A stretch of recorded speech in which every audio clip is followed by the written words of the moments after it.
Hi, welcome to the PoliticIt podcast. My name is Representative Ryan Wilcox, and today I'm joined by Ben Nadolski, our councilman Ben Nadolski, is the official title, who has now announced his intent to run for mayor of Ogden.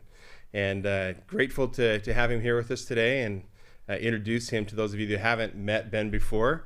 So Ben, thanks, welcome. What do you want people to know about Ben Nadolski? Well, thanks for having me, first of all. Yeah. It's good to be here. I just want people to know who I am, what I stand for, and what I'm running for.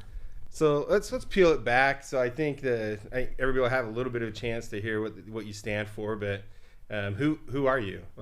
So all of us in the political space know Ben, but I want to give everybody else a chance to get to know you a little bit too. No, I appreciate it. Well, I guess first and foremost, I'm a husband and a father of two. I'm raising two daughters, Hazel and Millie, ages 13 and 12 here in Ogden. Okay. My day job, I work for the Utah Division of Wildlife Resources, oversee a good portion of the operations day to day. Yeah. So a lot of administrative oversight now. But started my career, frankly, wrestling wildlife, jumping out of helicopters, wrestling elk. Done a lot of aerial capture. Spent a number of years as a fisheries biologist. Well, that's your educational background, right? Isn't it biology or natural resource management? Yeah. Okay. Wildlife conservation, natural resource management. Yeah. Okay. But did a lot of work. Kind of had a really fun career to start with. Right? And then ended up stepping into, no offense, but legislative liaison. It's a whole different kind of fun, frankly. Yeah. But did 5 years of policy and legislative work for the Division of Wildlife. Helped work with you guys to make sure that we secure appropriations and budget, right? And then certainly policy issues in statute. Yeah. Relate to public lands and natural resource management, specifically wildlife. Well, this is sort of important, and what I mean by that is the early part of your career, like a lot of us when we start out in whatever the field is we choose, it is very much the getting your hands dirty on the front line kind of a feel to it.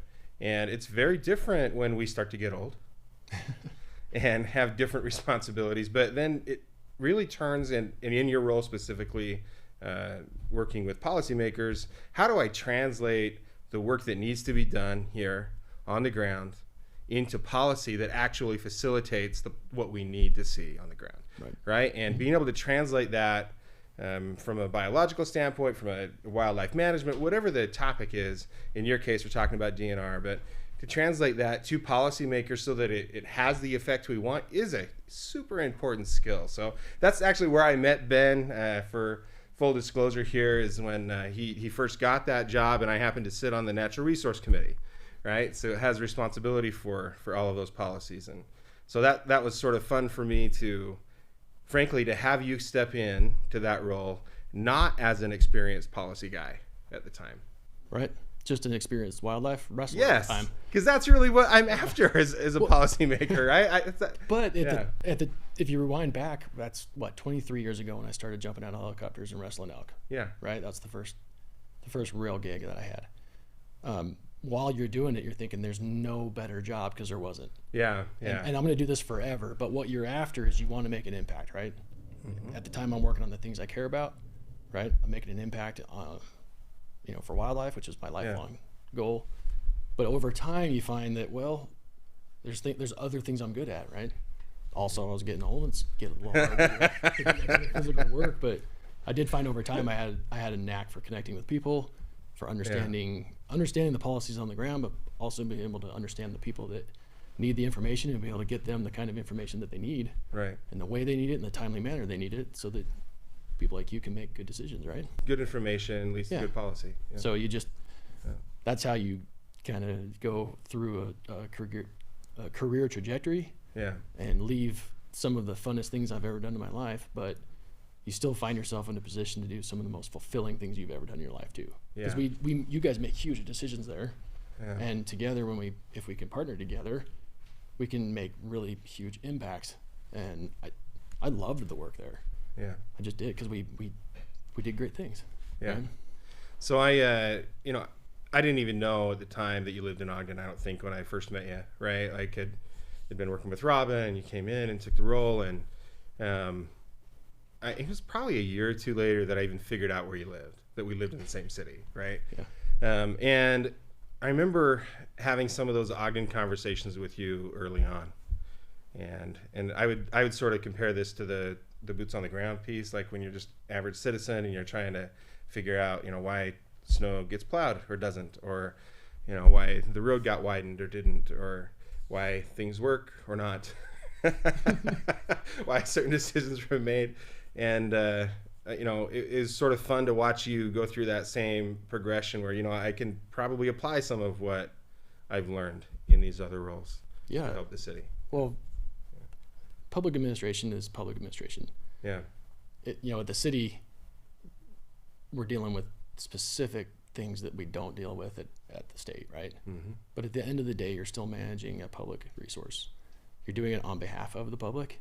Yeah. And so a lot of the big rocks, so to speak, are kind of the same.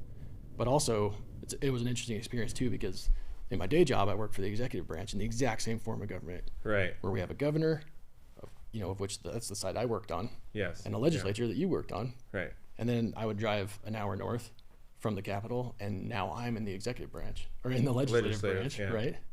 And I'm working with the mayor and his administration in the executive branch. And so it actually really helped me, that experience, to be able to know kind of where you're coming from and the pressures you're under. Yeah. Of course, you were magnified because you're representing a much bigger, broader like base 4 cities compared to 1 city. Yeah, but I understand the pressures you're under and how reliant you are on the executive branch to succeed.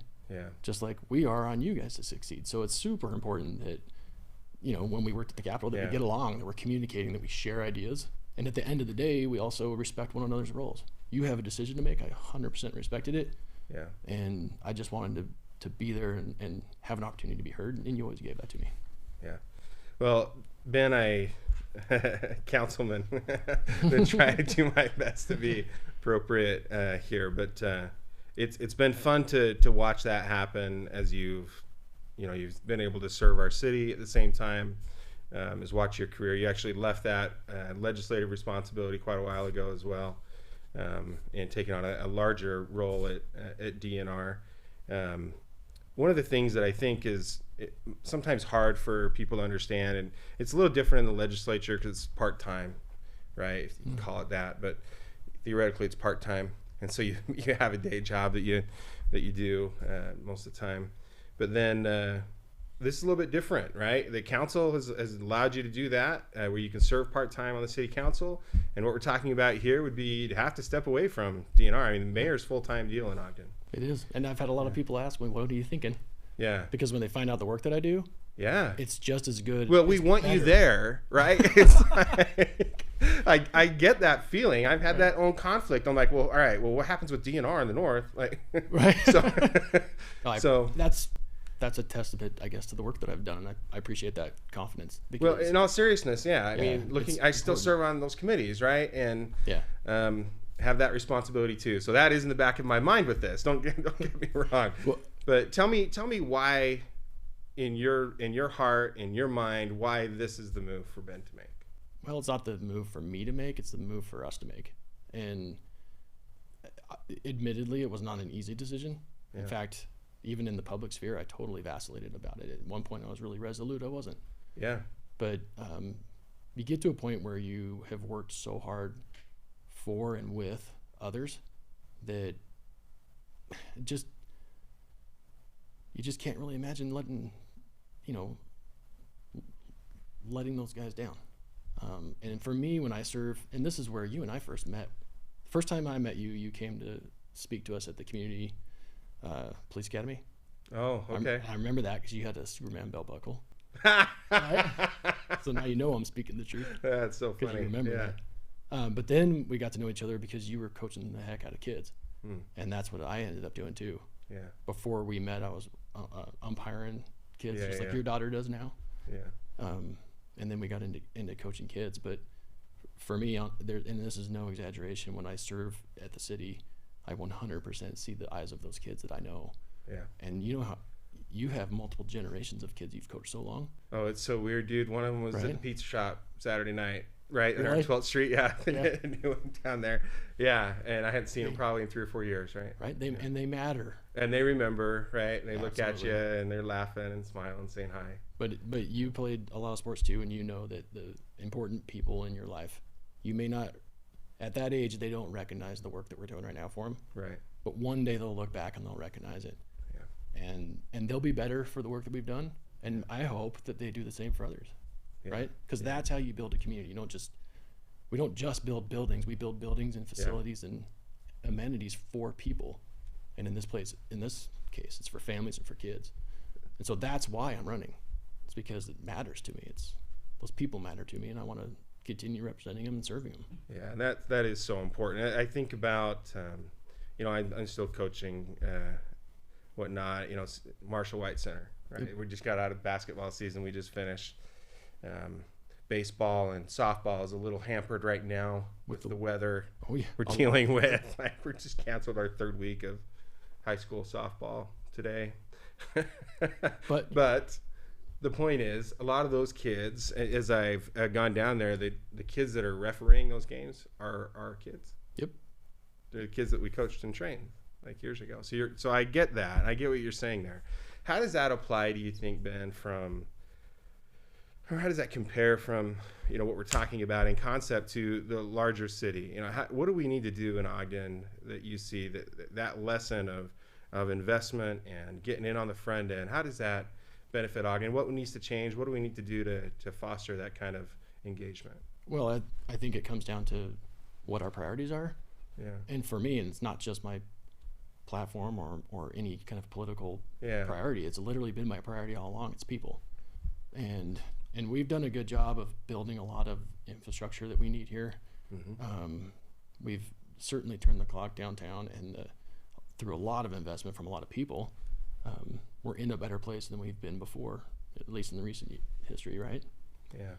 And I just feel it's really time that we turn our attention to building and investing in the people that we have in this community, because the greatness of Ogden truly, genuinely lives within every one of us.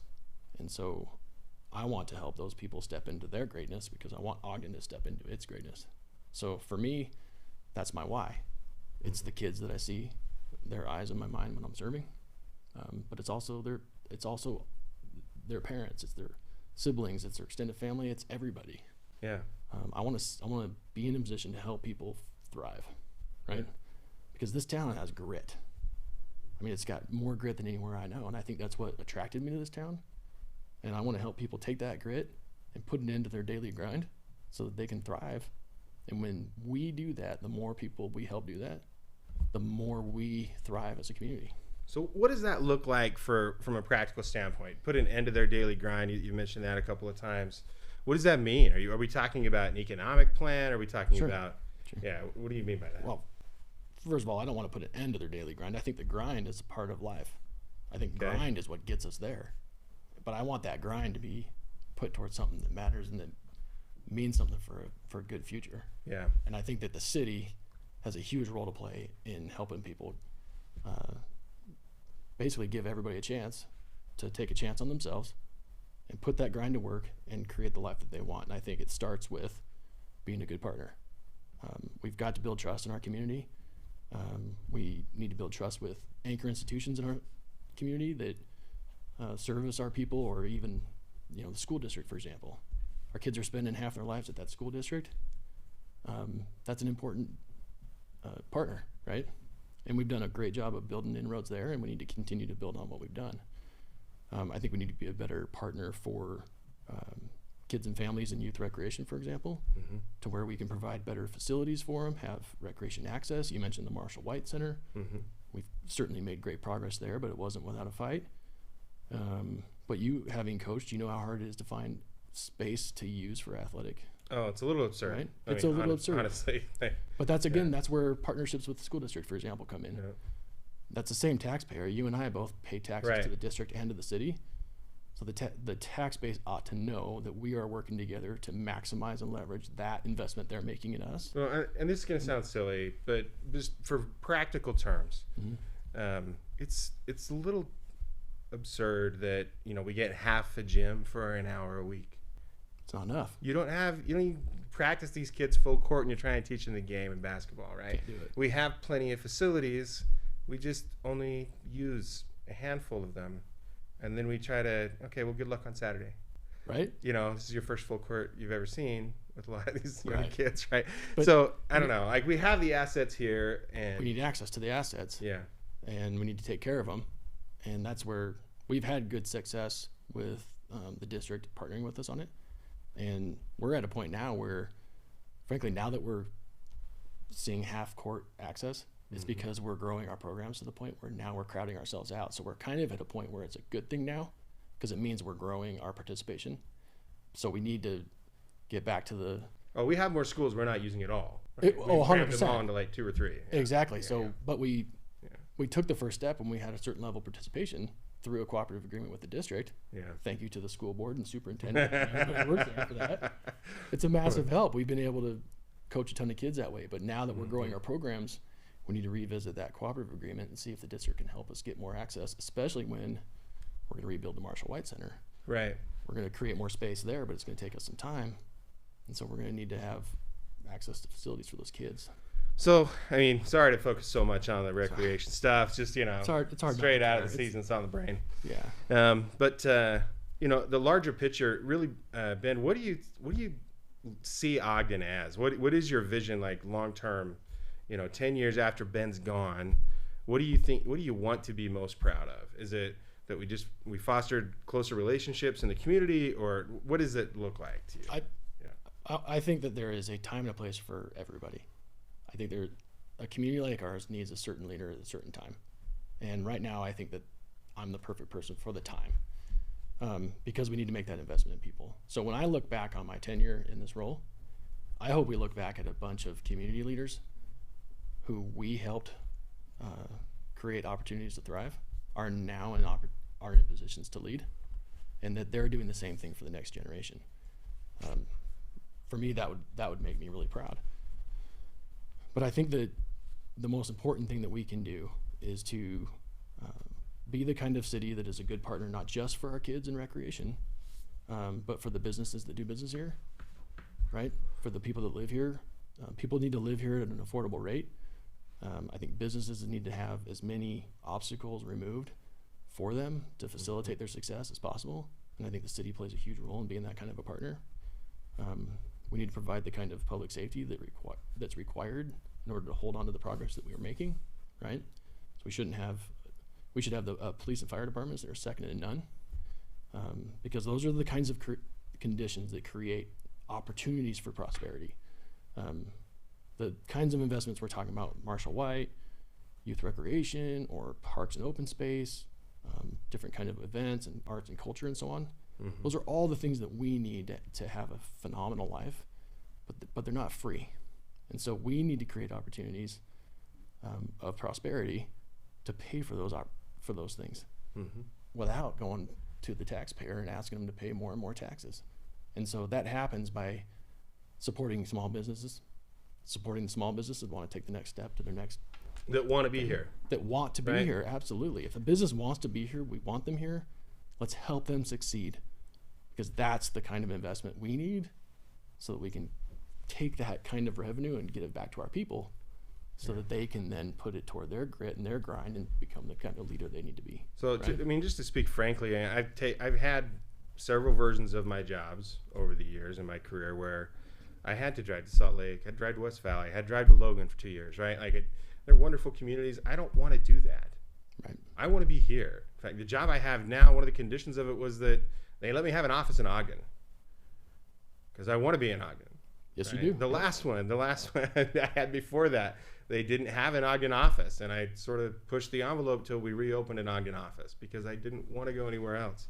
There are so many of my friends and fellow neighbors that want to be in that same position. So what do you think you can do as a mayor to facilitate that becoming a reality for so many others who want to live, work, and play here? We got the play down. That's why we're here, half of us, right? Nailing it, yep. We're living here for a reason, but we don't want to have to go somewhere else too. I did the same thing you did, but mostly because the state capitol's down in Salt Lake, right? Yeah, I still can't get away from that part. But you're right. I mean, that's a different kind of grind, right? To battle that kind of traffic back and forth. But it takes away time that for the other things you're living and the playing here. Yeah. Right? You got to get on. You got to make it to your girls' ball game. You got to, fundamentally changes your day. Yep. Big time. And so that's actually a big part of why I took the job I'm in now, because I'm back in Ogden. Right. So there's a lot of people that want to be nowhere but here. And the problem that I keep hearing since one, announcing the candidacy, but two, starting to work on the campaign itself, is that there's a lot of things in the city that make it hard to stay here. Yeah. And those are the barriers that I want to work on. I think part of that's the partnerships and the trust, it's the transparency, but it's being like we were when we were at the Capitol, right? When I came walking in, I hope I'm a problem solver for you. Yeah. Every time you would flag me down, you're like, hey man, I got a thing. Yeah. I got a constituent that's got this challenge or whatever. Yeah. Like, it's my role to help. And that's just the mentality we have. That's the culture I come from in my agency, and that I'm super thankful for. And that's the kind of culture that I want to create and foster at the city. There's plenty of people that want to do that, but we have to have full alignment top to bottom in the city so that the people become our priority and that serving them is our priority. And it's not just a tagline or something you say because it sounds good during political season. It's literally your mantra. It is your priority. Every single day when someone brings something to you, you are in a place to solve problems. And I know you, and you know me, I love solving problems because that's where impacts are made, right? Yeah. The harder the problem, probably the bigger the impact too. And so I want someone that's thinking about coming to Ogden, not just thinking about, where do you live and where do you play. When they're thinking about where they work and if they want to start their own business, I want them to know that they've got a partner at the city that's going to make it work. We're there to help work too, to make it work, right? Yeah. They're not the only ones grinding. Like, we got grit and we got grind too on their behalf, because if they succeed, we succeed. And if you multiply that out, that makes a pretty big impact, doesn't it? Yeah. Especially if we can do it long enough and hard enough that we create the kind of culture that it sustains itself. That's another thing that you can be proud of 10 years after you're gone, right? Yeah. Yeah. What does it look like? What does it look like down the road? We focus so much, the ribbon cuttings and all the different things that, who knows how it's going to turn out, right? But 10 years later, 20 years later, that's when you can really measure those. Right. Well, we're going to take a break real quick. Again, it's Ryan Wilcox with PoliticIt. I appreciate you joining us today here with Ben Nadolski, who's just announced his run for mayor of Ogden. Hey, welcome back to the PoliticIt podcast. Representative Ryan Wilcox here today with, I almost said Mayor Nadolski. All right, so Councilman Ben Nadolski is running for Ogden Mayor. Hopefully that's a good sign. It came off my brain, very easily. Anyway, but I want to continue our conversation here a little bit about some of the things in Ogden and some of your service there. I know you focused a lot on kids, right? We talked about that quite a bit. What are you most proudest of with your work in preparing the next generation in our community? Well, when you look back over 7+ years, going on 8, there's a lot to reflect on. Yeah. None of us ever look back on our service and have no regrets, right? Oh, no. Always perfect. Like a vote I wish I did differently. Well, I think I've got for my track record of votes, I'll stand up for those and defend them. If I was wrong in hindsight, I can admit that too. Yeah, right? yeah. But politics can be messy, and there's times where people may be frustrated that you don't agree. Yeah. But I'm okay with that too. But as I reflect back on the time, I honestly am most proud of the work I've done for kids, because before my tenure, and I think everybody there always cares about kids, but I don't think that they brought the level of enthusiasm that I did. Yeah. Certainly not the kinds of experiences that I brought to the table. And so I have all kinds of priorities at the city. There's too many things that need attention, but it's been really rewarding to see the need for the kind of representation that I've brought for kids and for families. Yeah. And so I've really just focused on that and have been fueled with a lot of fire inside of me for the impacts that we're making. And we still have a ton of work to do. Yeah. For kids and for families, but I'm really proud of that. We've created new programs. We've got an Untamed program that provides a competitive level of play, at a recreation level of pay. It's like no other program in the nation, frankly. And I've not only helped coach those teams, but I've helped build those programs and recruit the families in the community, find them and connect them with coaches and resources and so on. And we're seeing big fruits from that, but not enough, and certainly not equal enough across the city. So there's lots more work to do there. Yeah. But we've talked about the Marshall White Center. I think I had a strong voice on the council when it came to that. Yeah. You know, you're hearing from the entire spectrum of people throughout the community about the need, and I have 100% agreement for the need of the services and the facility. And so I used my voice in advancement and fulfillment of that mission to go after that project, and it's coming. It's going to happen. Yeah. You know, I think we've got really good support for where we landed, and I think I played a role in helping not only to make it a priority for the council, but to make sure that the project that we're considering is something that the council can support, that the city can fund and afford, and still provides the kind of access and services that we need. And when you think about what are you most proud of in your tenure, think about the legacy of Marshall White, the kind of impact that he has. I'm never going to pretend to ever have that kind of an impact, right? Especially when you really dig into his impact and you read the history and learn about the man. Like, what an inspiration. Right. So there's a reason why we named it the Marshall White Center. Right. But I'm really proud that I've played a part to honor his legacy. Yeah. Right? He's an incredible presence in our community, not just then, but now. And because of the work that we're doing to honor his legacy forever, right? Yeah. And the impact you have on the kids and the lives in that building, man, that impact lives on for a long time. So plenty to be proud of there. So I'm thinking about this, and we haven't talked about this at all. But one of the things I worked on the first time around the legislature was the Fallen Officer Memorial, right? And sustainable funding so we could honor these officers. And Marshall White was one of the first ones that was there representing Ogden and my own community. And so, there's that connection there. Ogden has a long history we have a fun history, frankly, right? I freaking love our history here in Ogden. It's sort of like the rebellious child out on the west, right? The Junction City stuff, all of that is just it makes you proud to be from Ogden in a way. We've always sort of forged our own way, and this conversation that we've had as a community, and I'll call it that, about the Marshall White Center, highlights that a little bit. There was a point when it was in a pretty precarious place. Like we had folks that were trying to make it an ideological thing, like only if you subscribe to a certain set of ideological principles that this was why you should support it, or which was just absurd.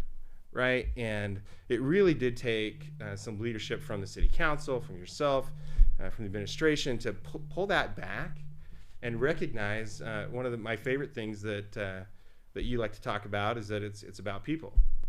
It is. And, we make we make hard financial decisions sometimes in these roles. But at the end of the day, are we serving the people? So tell me a little bit about how that connection was made for you. Well, I think what you just voiced is something that's not only going wrong here, but it's going wrong across the country. Yeah. Is we're totally divided and we're fighting. And everybody has their values and their principles, and I 100% respect that. Yeah. But the problem is when we're that divided and we're fighting like that, is things fall through the cracks. And in this case, in most cases, it's people, frankly. Yeah. And if we had allowed ourselves to just be divided along ideological lines, retreat to one another's party corner or whatever, that project doesn't get done.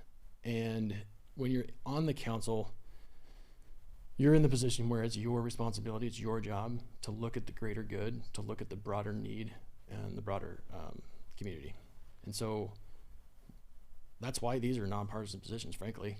Yeah. Because it's super important that we remove that lens on some of these decisions. Now, when I was in that seat and we're getting pressures from the community, those pressures didn't just come from the left and they didn't just come from the right. They came from both and everywhere in between. Yeah. And a lot of it had to do with the location of the center. And that location is hugely important because of the history of that corner of Ogden. Marshall White having lived on that corner, mm-hmm. and the impact that he had right there in that neighborhood. And so as an Ogden City leader on the council, when you really step back and you listen, I heard the exact same messages in their core when you can remove a lot of ideology mm-hmm. from both left and from right. And that to me is where impact can be made and has to be made. That's literally putting people first in practice.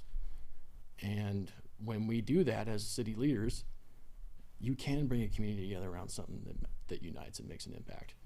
And it's not just about right now and getting elected and pandering to one side or the other, because at some point we're going to need to lead, right? Yep. It's not good enough to just get elected. You have to get to that position to lead. Because if you get elected and you can't lead, then we are going nowhere fast, right? Yeah, yeah. So it's super important that we look past some of that, frustration and vitriol and partisanship where we're accusing one another of being evil or this, that, or the other, and focus on the people that are needing the services. And I'm not talking about just handing them services. I'm saying handing them an opportunity to take a chance on themselves, to put in the investment, to put their own grit into their own grind, so that they can be the best version of themselves possible. Well, and I think that's super important, because the reality is whatever the facility is that we build or create, that doesn't create the solution. No. It is the opportunity to do that. But if we don't have community members that step up to coach the kids, if we don't have people that step in and do the actual work, right, it doesn't solve anything. Right. And so you talked about the people part.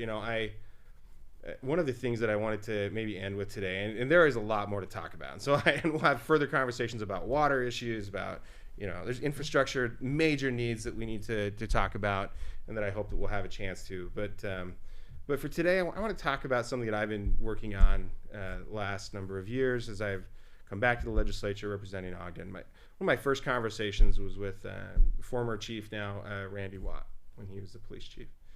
And it was just that I just received this new assignment, and sitting down with him, like, what are the most important things that are happening? What do you need? What do you see? Kind of conversations. And I was completely caught off guard when his answer was, we have a mental health crisis in law enforcement. He was dead right. And, as he walked through like the studies, and this really began a conversation and a process for me that's now ongoing, right? Like that's still something we're actively working on right now. But as he walked through this situation in Ogden where, we just hadn't been part of the conversation. We hadn't had the support for our law enforcement, our first responders in general as part of the culture. And he recognized there needed to be a change. He'd already done the study to understand how in-depth that solution needed to be, and had already begun the process of making sure that the families of those officers were also covered. He had taken the political capital that he had and leveraged everything to take care of the first responders in Ogden. He sure did. And as I looked at the data and what had been happening in my own community and this solution, I that stuck in the back of my mind for forever. Like, what is this? If this is like this in Ogden, what does it look like in Layton? What does it look like in West Valley? What does this look like in Payson and St. George? And I had those conversations with those leaders in law enforcement at a statewide and county level. And what I learned from that is that what Randy had discovered in Ogden, what Chief Watt had discovered here, wasn't unique to us. Mm-hmm. When he approached the city, when you were on the council, how did that impact you? What did you see from that, and how did you feel about, maybe tell me your perspective from your lens? Sure. Well, let's start with recognizing who Randy Watt is and what he represents. Yeah. I mean, if you're looking for an example of a leader, look no further than Randy Watt. If you're looking for someone who gave and gave and gave, right? Yeah. And always did so with integrity, look no further than Randy Watt. But if you're also looking for a leader, Ryan, look, the best leaders they care about their people, right? Yep. Again, it's not by saying it's people before politics or putting people first. It's not a catchphrase. It's literally in practice. It's another example. Randy Watt put people first. His people, he saw struggling, right? Mm-hmm. He had the data to prove it. And we all know it, and it's not unique to Ogden, but I bet if you're looking around the state, it's as big a need in Ogden as anywhere else, because we have the highest call volume of any other department in the state, right? Our officers see real things all the time, and they go home to their real families and real spouses and real lives, and it's really hard to separate that stuff. And so Randy recognized it because he puts his people first, and he brought it to us, and I'm proud to say that I'm the same way. I mean, I'm never going to claim to be a Randy Watt. Like, I could only dream to be at his level of well, what I'm proud of is that you guys recognize it. Yes. It wasn't a massive fight like it has been in other cities. No. Like, I've had this conversation, Ben, with other communities around the state where they're not only not understanding the need of this, they're cutting services that are the literal lifeline for their own citizens, right? Right. Rather than understanding the connection here. So no, that to me the answer isn't cut or defund police or whatever. That's just getting in the way of what the true needs are. Yeah. The community has needs, and so do our officers, right? Yeah. Because again, our community is full of people, and our police department is built by people. Yeah, that's right? all they are. Right? We put them in these cars, and they wear vests. Yes. And we get them trained. They're really just Dave. And let's be honest, they're the first people we're going to call when we need them. Oh, yeah. And we'd better hope that they're not having a bad day or dealing with some mental health crisis while they're dealing with our real-time crisis now. With literally the worst day of our lives. Literally the worst day of our lives. We call them, every single one of those calls they go on, it's somebody's worst day. It's our worst day, but it's their Tuesday or Wednesday. It's their Tuesday and Wednesday, and they got 5 more this week. Exactly, and they got it. I remember I'd probably been on like 7 ride-alongs between police and fire. Yeah. And I remember one time pulling up, we went to a park, and the call was that there's a man with a knife in the park bathroom. And I went with an officer at the time, and he just walked up and went and dealt with it. And I was shocked. He's like, stay in the car. And I was like, oh, nope, no problem. You don't have to beg me, right? Yeah. And then, I mean, that was a kind of a high tense situation. Then he got in the car, and then we went and did the next thing. And the next thing was a lot more, just more soft skill, emotional intelligence, needed to connect with the people. You know what I mean? And I don't know how in the world they could go from that to that, but it has to take a toll. And it does. And it does it 18 times on that shift. I know, and Randy recognized it. He brought it to us. We have the respect and the trust in Randy to tell us what they need, and he was dead right. And you just did it. You just took care of it. Yes, because the council has 7 people that frankly just want to do good by people too. Yeah. Right? And that's how you build a community. You can thrust away political whatever. Yeah. I won't say a bad word, kind of want to, but you can throw a lot of that away when your priority is people. And in that case, I'm certain that Randy told us what they needed.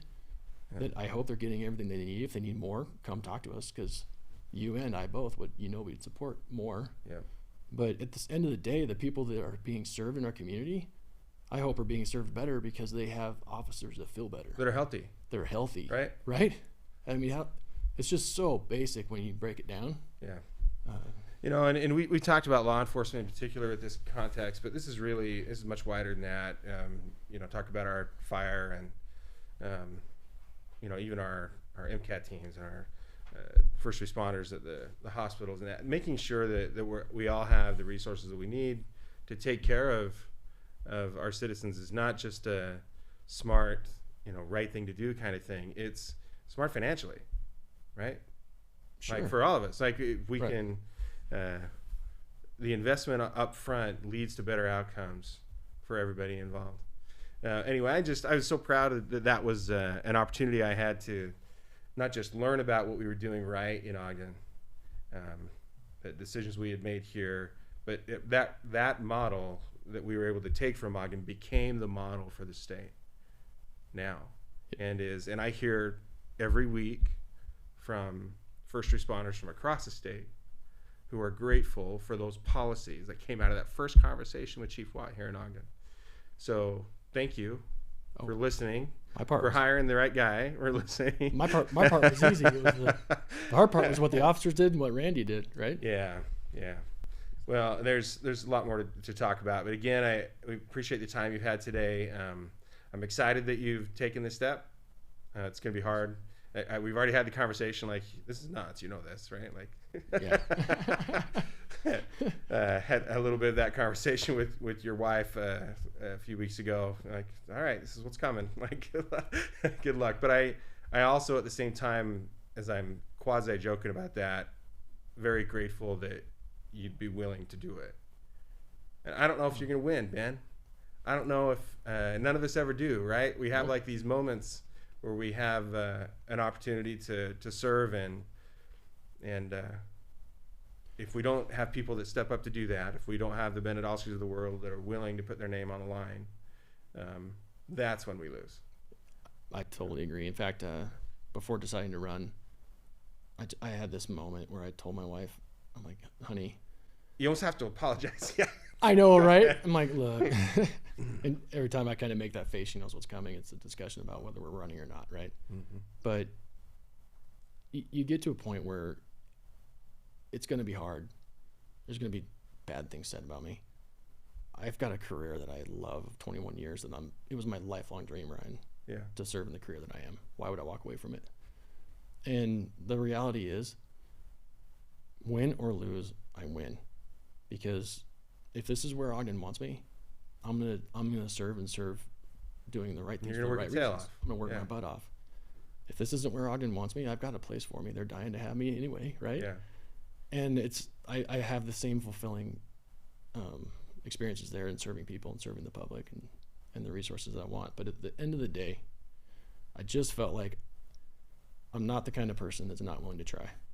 And if it hurts, so be it, right? Yeah. Because frankly, that's what I think about every leader in this town has done. Is you step up, you might take some punches along the way, right? It's going to happen. It's already happening, but it's okay because I know I'm doing it for the right reasons. And if Ogden believes that too, well, let's go. Let's do this, right? Well, happy for you, Ben. It's good. It's going to be fun no matter what happens this year, right? Nice. Yeah. We're going to have fun with this. Website, I believe, is Ben for Ogden. Yep. Ben, 4, Ogden.com. Good. Been that way for 7 years. All right. Well, feel free to send in your questions. I'm sure Ben would be happy to hear from you. There's several of us that know him and be happy to send your questions to him too. And I'll happy to answer any if you have any. But appreciate you joining us today. Again, this is Representative Ryan Wilcox on the PoliticIt podcast, here with Councilman Ben Nadolski, hopefully future Mayor Ben Nadolski of Ogden. All right, have a good day. Thanks, Ryan. Yep. Thanks for having me, and I hope you're right. Yeah.